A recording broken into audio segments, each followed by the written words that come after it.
comedie cuireá an mór an íana agus an na dáis farad an na tachascá bheit cástarí. We're very, very lucky to be brought up by such encouraging parents, especially music-wise. O, bhai fiúi, ach bhai ma. Bhai agus hai hat na chuideach mór gása cayú. Ha imarút ma dúin.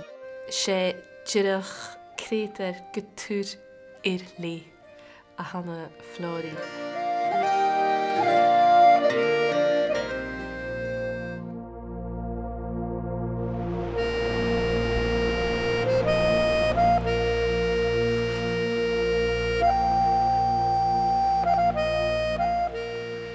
Well, is mí Flòraidh MacPhail, Flòraidh Nic ar háiseach, agus rúca mí an bhfuiling an na Tiree an 1944, agus bhfuiling a dáte spáise I dé thuúil ach seo hís má chuine bh dá an ruach.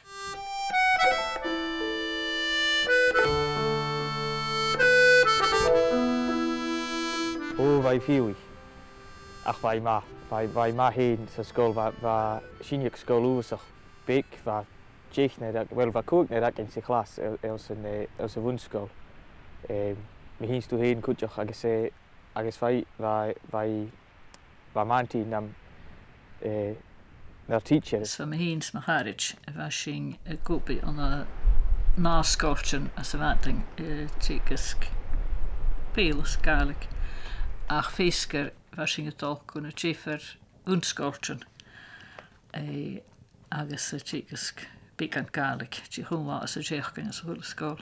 Bhai ma, bhai go ma crúi nam féach sa stócha ach bhí seilting ar áisiid na bhá agin sin bhai fiúi héin má son na Gaelic agus son an Gaelic tídisteach a bhí féit. Há dúlich it is ag clán ag go bhfuir teacher a cáisteach raibh a mis is muidir go dú. Ach hanig a béhas go dú. Má túpla an sa bí agam thuh na haimi díanamh leis an scríbach agam cúteach nu bhá mis a scríbach stúar na Gaelic ar son a CD nó runtagan son nó website a bhí dá right fut mi proofreader in na seos bhai go má hándi sin ach lí bhá mé go sin hai go má cúteachar agus hai cúteachar go bhfuil go má tlú.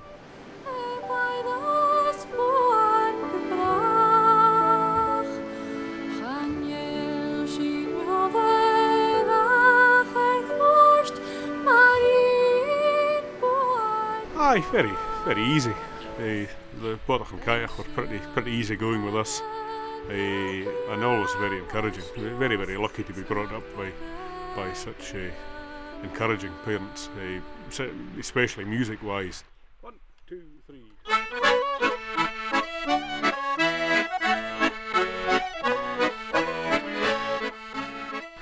When I started playing the box, it was a massive step. You know, it was a few steps ahead already because the kayak had all this music in the house playing. And even when I started in the box, I had all these tunes in my head, and then the kayak was very, very good at teaching me the tunes, so I would be at garden during the day, and then the kayak could help me at night. Oh, for the road to be grand teol. You are man of done, it's for the house and the hair that grand dudes. No, I think it got big. Call like a man. I think it takes in your heel. I'm a smudging. The first song was Marichin and Conan, and that would have been composed, I think, in either 2000 or 2001.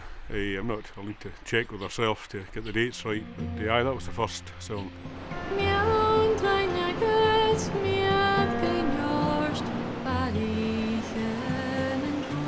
Am I talistje gur vastach ag am a cástarí dúine. Hiún chan an na son sin a haie tíana.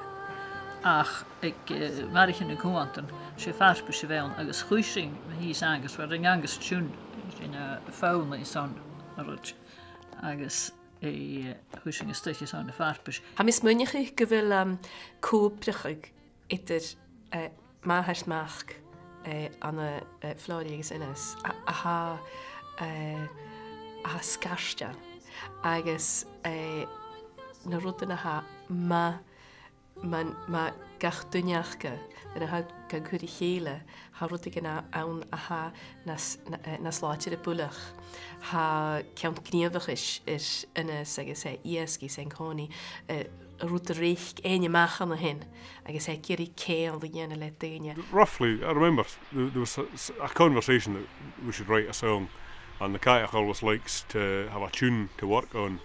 She finds it a lot easier to write words if she has the tune first to then put the words to. So I wrote the tune and passed the Cailleach test. So then she wrote the words.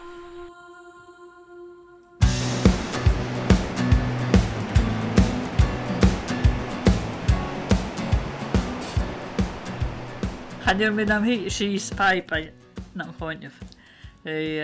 Ha Ewan agus am Joach donna je shows, maar how heen smuntering het basach no oren je skriuch. Hi kumu pound agus pipe by handy.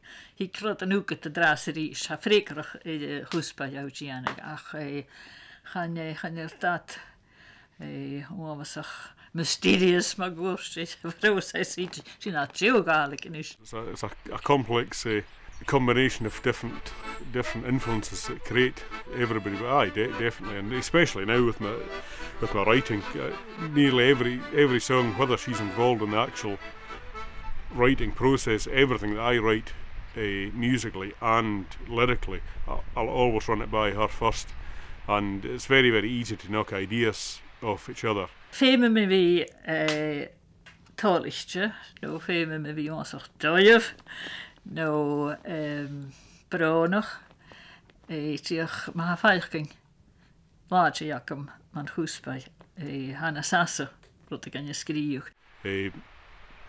There's very few people that you can get an honest answer from, and an informed answer from. I mean, I can send her something, and there's no qualm. If she doesn't like it, she'll say.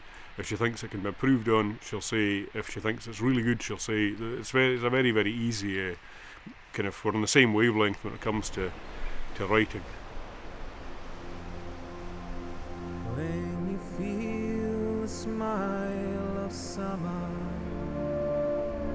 on the warm southern breeze. Wel, yn da ffacol hai, berosnachol hai cwtioch.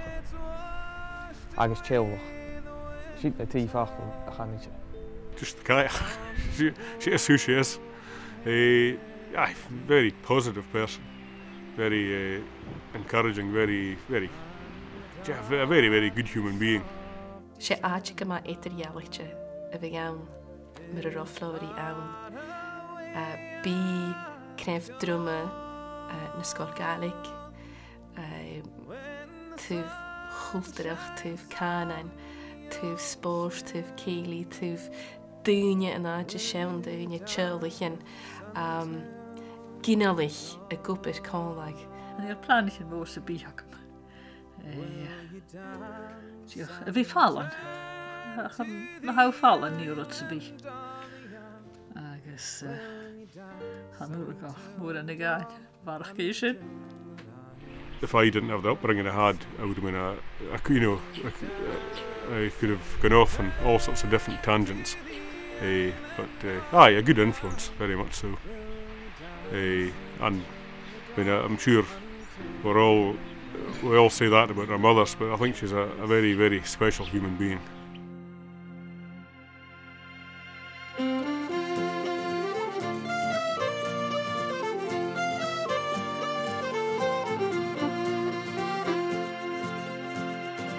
Summertime long years ago, I always